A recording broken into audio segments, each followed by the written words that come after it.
Police continue searching for a 4-year-old boy who disappeared from his family's suburban New York apartment on Monday. Crews are scouring the frigid waters of the Hudson River north of New York City for a 4-year-old boy who vanished from his mother's apartment earlier this week. WABC reports search dogs have picked up the scent of Mark Bookall near the water. Friends of the boy's father were keeping close watch on the search efforts Wednesday. They found traces of blood, but we don't know if it's his. Hopefully it's not. Hopefully he's okay. The boyfriend of the child's mother is charged with child endangerment. He claims the boy wandered away from the house Monday. The pair were seen on surveillance video at a nearby store that morning. Everything was fine. The kid was fine, and actually the little kid got on the phone with his mom. He was laughing, smiling, saying, "Mom, I got some gum," and everything was fine. According to WABC, Bird has been jailed on suspicion of abusing his own son 11 years ago. He was paroled in April after serving more than 5 years on drug and assault convictions. Mark Bookall suffered burns to his hand earlier this year. His mother claims it was an accident. Some neighbors are skeptical, but Christina Bookall says she loves her children. I love my kids too much to let anything happen to them. As a mother, as me going through a lot of stuff, I would never. So whoever, just let him come home. Just drop him off, please. Corey Bird remains behind bars on a parole violation. Brian Thomas, The Associated Press. 5 days into the search for 2 missing climbers, authorities in Oregon were piecing together a theory about what may have gone wrong as hope dimmed that the pair would be found alive.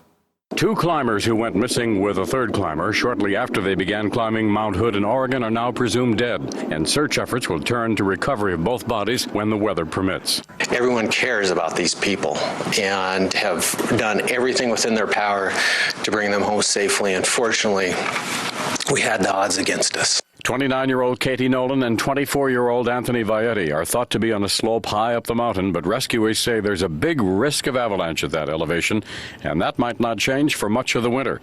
Rescuers were able to locate the body of the 3rd climber, 26-year-old Luke Goldberg, last Saturday. Friends and family members have described the 3 as deeply religious. Katie loved the mountains so much that she would like to be buried up there, and right now she is. His goal in life was to make a difference in life. It is not clear yet how the 3 climbers ran into trouble, but the prevailing view is that they suffered some sort of accident. Brian Thomas, The Associated Press. Things got a bit batty at a minor league hockey game in Wisconsin, with a bat entering the rink. Players used their sticks to take care of the winged creature. At this minor league hockey game in Wisconsin, something strange in the air. Besides pucks, players battling this bat. The coach telling 3 of his players, hockey sticks in hand, to take care of it. This obviously has turned into Batgate. The Green Bay Gamblers now being criticized by some for killing the bat.